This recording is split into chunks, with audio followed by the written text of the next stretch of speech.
Welcome to Burlap Teachers. Enjoy the video.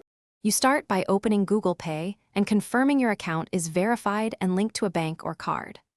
Once done, make sure the app is updated and Camera Plus storage permissions are enabled so you can generate and save images.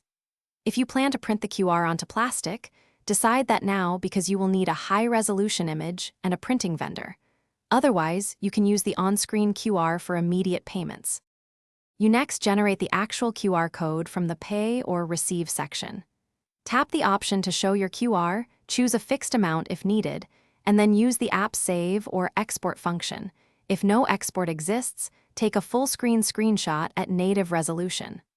Once exported, open the image, crop to the QR with even margins, and export a high-resolution PNG or JPEG, so printing retains sharp edges and contrast for reliable scanning.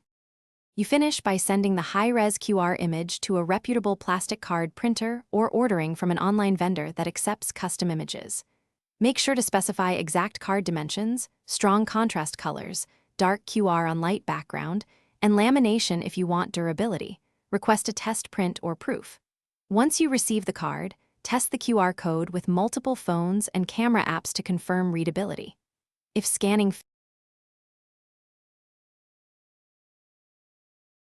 Thanks for watching. Consider subscribing if this video helped you.